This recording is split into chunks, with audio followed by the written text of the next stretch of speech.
Bom dia, pessoal. Meu nome é Amanda. Bom dia, gente. Meu nome é Camila. Bom dia, pessoal. Meu nome é Carolina. Eu e as minhas colegas produzimos esse trabalho para a disciplina de Políticas Públicas da Educação sob orientação da professora Magda Vicente. Nosso trabalho é sobre os empecilhos do uso do livro de ciências em sala de aula de acordo com o contexto da prática. Ou seja, no nosso trabalho, a gente abordou a política pública, que é o PNLD, que agora eu vou falar um pouquinho sobre ele para vocês. PNLD, então, é a sigla para Programa Nacional do Livro e do Material Didático. É uma política pública voltada para a produção e distribuição regular e gratuita de livros e outros materiais didáticos para as escolas que participam desse programa.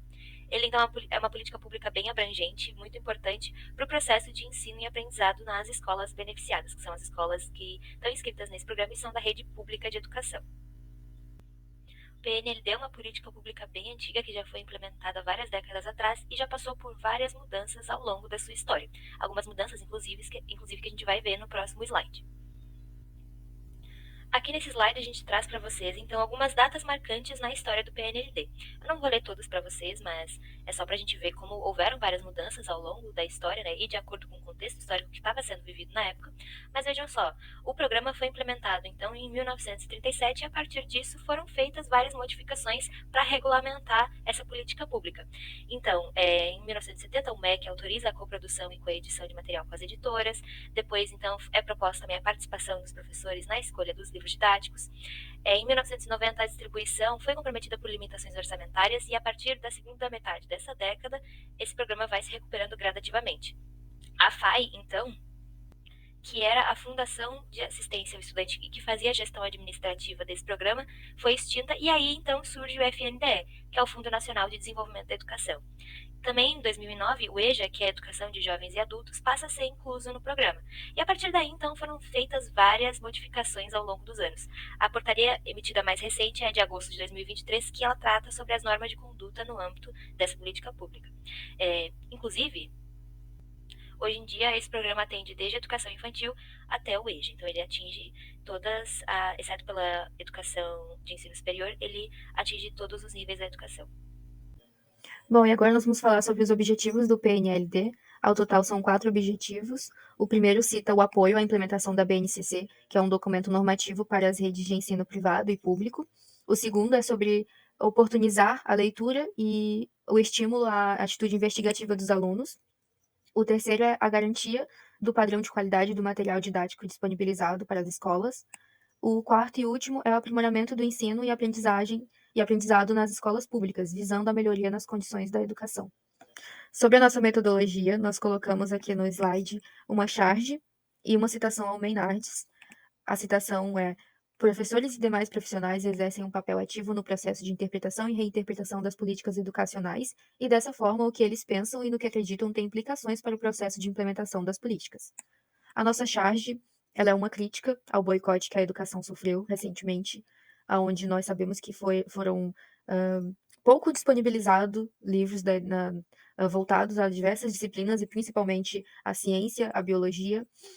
Sabemos bem que todos são afetados por isso, mas principalmente quem é afetado são pessoas de baixa renda, pessoas negras, pessoas pardas, pessoas que estão vulneráveis de alguma maneira. E durante as nossas pesquisas, né, nós lemos a Constituição, lemos artigos do PNLD, lemos as portarias do programa, e a gente chegou à conclusão que existem poucos estudos sobre o livro didático de ciências em qualquer contexto, o que nos levou a fazer esse estudo. Nós encontramos pouquíssimos artigos voltados para a biologia, para a ciência, tem pouquíssimos, o que tem mais é de geografia e história, mas ainda assim nós queríamos, obviamente, algo que fosse voltado às ciências, e tem poucos artigos a respeito. Então, nós escolhemos o contexto da prática, pois ele evidencia a eficiência dessa política. Bom, então colocando a atividade no nosso contexto da prática, a gente organizou nosso trabalho todo baseado em uma pesquisa qualitativa, que foi feita através de perguntas a uma professora de ciências, a uma entrevista com ela, e ela dá aula na escola Agnella, estadual aqui da cidade. E nessa entrevista, então, a gente questionou ela sobre uma comparação do livro didático de ciências e com outras metodologias utilizadas em sala de aula, se ele ainda era o mais efetivo na aprendizagem dos alunos. E também se ela acreditava que ele tinha capacidade de prender a atenção desses alunos e despertar interesse por ciências durante as aulas. Além disso, também a gente perguntou sobre as dificuldades e os desafios que ela encontrava, né, enfrentava na implementação efetiva do livro de ciências em sala de aula e o que ela acreditava que poderia ser modificado no conteúdo e na apresentação desses livros para que a sua utilização em sala de aula fosse mais aproveitada e mais eficaz. Bom, e aí, em paralelo às perguntas que foram feitas à professora, a gente também entrevistou uma aluna do ensino fundamental, também numa escola pública, e para ela a gente tentou fazer perguntas complementares àquelas que a gente fez à professora. Então a gente questionou dela, né, em comparação com as outras metodologias que são aplicadas em sala de aula, se ela acreditava que o livro didático ele era eficiente no aprendizado dela, se ele era o suficiente, se ele era eficaz para o aprendizado dela. E também se ela acreditava que o conteúdo que tinha nele, né, e a forma como ele abordava o conteúdo, prendia a atenção dela e despertava o interesse ou não. Seguindo disso, a gente também questionou ela sobre as dificuldades que ela encontrava para usar o livro didático em sala de aula, né, o que ela sentia de desafio que travasse mais ela para usar esse livro, e por fim, o que ela achava então que poderia ser mudado no conteúdo desses livros, a forma como são abordados, para então o seu uso em sala de aula fosse mais aproveitado e que ela conseguisse usar o livro com mais facilidade. Bom, a gente trouxe as respostas dessa professora, né, para discutir aqui. Então, relacionada à primeira pergunta feita a ela sobre se ela acreditava que o livro era eficaz, né, no aprendizado do aluno, mas em comparação com outras metodologias, ela disse para a gente que não, que ela acreditava na importância de outras metodologias para complementarem algumas habilidades específicas, porque o livro ele não poderia ser a única fonte de ferramenta única ferramenta de ensino na sala de aula, porque ele não era totalmente eficaz, trazendo então a necessidade então dessa complementação. Mas que no quesito de chamar a atenção do aluno, despertar interesse, ele estava até então sendo bom, porque no visual, nas imagens que ele trazia, estava sendo até bem interessante aos alunos. Em seguida, ela fala que os desafios dela começam a partir do momento que ela tem que fazer a escolha do livro didático. Porque, primeiro, nem sempre o livro que ela escolhe é o livro que chega na escola. E segundo, nem todos os avanços estão de acordo com a BNCC e com as matrizes curriculares do referencial gaúcho.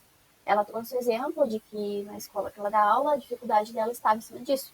Por exemplo, enquanto o sexto ano estava ótimo e de acordo, ela olhava o sétimo ano e o conteúdo já não estava tão satisfatório. E por esse motivo, acabava demorando muito tempo para ela fazer a escolha do livro didático. E que esse também era um dos empecilhos dela conseguir usar o livro didático como um todo. O conteúdo teórico que segue a BNCC não se encaixava para todas as turmas de acordo com o referencial gaúcho. Além disso, também ela fala sobre alguns conteúdos não estarem de acordo com a realidade desses alunos. Então, que eles precisam estar de acordo com a realidade local desses alunos. Por exemplo, ela dá aula a uma escola de comunidade rural, que traz no livro toda a questão da estação de tratamento da água, estação de tratamento do esgoto, enquanto eles não têm acesso a isso, né? E que isso já era um ponto que dificultava ela a trabalhar o livro em sala de aula. E que o livro precisava, então, estar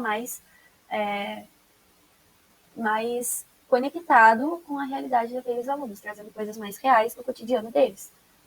E que também deveria apresentar algumas atividades práticas e exercícios que trabalhassem mais aquilo que eles vão enfrentar no processo seletivo, no futuro, na vida desses alunos. Além disso, também ela salienta que é bem comum e frequente que os livros didáticos de ciências eles apresentam problemas conceituais e de ilustrações, assim como incoerência entre a teoria, a metodologia e a realidade vivenciada pelos estudantes, sendo um outro ponto, então, que deveria ser melhorado ou corrigido nos livros de ciências. Na segunda parte dos nossos resultados, nós temos as respostas da aluna que foi entrevistada. Na primeira resposta, ela afirma que o livro é eficiente, mas que o conteúdo não prende ela, que apesar dela conseguir encontrar mais fácil o conteúdo, a matéria que ela está estudando, e de que as atividades propostas são ok, que são fáceis, ela tem dificuldade em prender a atenção dela, né, no livro, porque o conteúdo é muito extenso e ela acaba se perdendo no meio dele. Na segunda resposta, ela já reafirma o que ela citou anteriormente, que as perguntas são muito extensas, os conteúdos são extensos, e ela tem dificuldade em interpretar o que está sendo proposto. E como a sala não está em silêncio, né, ela tem dificuldade para ela se concentrar e entender o que está pedindo. Na terceira resposta, ela cita que os textos poderiam ser mais realistas, que o conteúdo poderia mostrar a atualidade dos alunos e a realidade dela e dos demais. O que aí nós já podemos puxar o gancho para o que a professora respondeu na terceira resposta dela também, aonde ela contou, deu um exemplo de que ela também os alunos têm dificuldade em enxergar a realidade deles no conteúdo que eles estão lendo, né? Então, é uma coisa que tanto os alunos como os professores percebem, né? E é uma coisa que chateia, aparentemente, os dois lados. Então, aqui na conclusão, a gente pode fazer um paralelo entre as leituras que a gente fez para produzir esse trabalho com as entrevistas também. No texto que a gente leu da Ana Lu Farenzena, ela afirma que mesmo que uma política pública não esteja cumprindo 100% do seu papel, ela ainda é uma política pública, ou seja, ela existe por uma razão, ela existe para atingir algum objetivo e trazer algum benefício para a sociedade. Então, se ela não está atingindo esse objetivo 100%, é responsabilidade do Estado resolver essa falha. É responsabilidade do Estado analisar o que está acontecendo de errado para trazer uma solução. Assim, vai ser possível regulamentar esse direito que ela se propõe a colocar em prática. Consertando essas falhas, é possível trazer mais qualidade para o recurso. Assim como a professora ela evidencia sobre o livro de ciências não trazer a realidade dos alunos da zona rural. Mas, ainda que ele não seja 100% fiel àquela realidade, ele ainda é um recurso importante. Ele ainda é um recurso que pode ajudar nas avaliações, pode ajudar nos estudos, assim como a aluna que realizou a entrevista propõe. Então, mesmo que esse programa ele tenha algumas falhas na prática, ele ainda, em certa parte, cumpre o seu papel, ele ajuda no aprendizado. Por isso também que a gente trouxe aqui algumas reportagens, né? Primeiramente, por que a gente trouxe essas reportagens na conclusão? Para deixar algumas reflexões e também porque está em paralelo com o que a Farenzena afirma. As 3 reportagens elas são sobre o mesmo assunto, elas abordam a saída do governo de São Paulo do PNLD. Por quê? Porque o governo de São Paulo afirma que esse programa ele tinha suas falhas, então seria melhor digitalizar o material e entregar para as escolas. Só que os especialistas criticam muito essa saída, por vários motivos. Primeiramente, porque digitalizar esse material aumentaria o tempo de tela, né, de jovens e crianças que seriam beneficiados com esse problema. Então, aumentando o tempo de tela, que é muito criticado pela Organização Mundial da Saúde, também afeta o neurodesenvolvimento dessas crianças.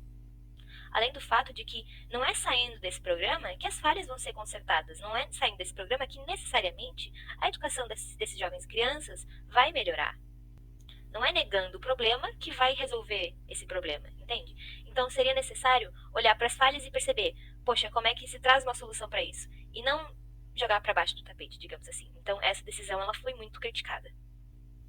A Farenzena afirma também que dentro de uma política pública pode haver desigualdade, que é o que eu falei que a professora afirmou, que a realidade dos alunos da zona rural não está refletida dentro daquele livro didático. Ou seja, no contexto da prática, a política ela não vai ser igual para todos. A gente pode perceber que ele possui falhas conceituais e que ele não inclui alunos de diferentes realidades socioeconômicas. Então, mesmo que as informações teóricas estejam completas e corretas, ele não vai ser 100% eficiente porque ele não vai conseguir aproximar aquela teoria da realidade dos alunos. Inclusive, é isso que a gente traz aqui nessa segunda charge. A professora falando para os alunos que dificilmente aquilo que está no livro eles vão usar, porque simplesmente não reflete a realidade deles. Então, ela diz que eles podem pular alguns capítulos para terminar de uma vez o livro e cumprir aquele objetivo, que seria só vencer a demanda teórica, e não realmente absorver alguma coisa que tem no livro. Porque se ele não reflete aquela realidade, como é que eu vou absorver aquilo que eu não entendo, sabe? Então, isso está linkado com essa falta de sensibilidade, digamos assim, que o livro não consegue trazer para certas realidades. Ou seja, ele acaba sendo uma falha, ele acaba trazendo essa falha no sentido socioeconômico.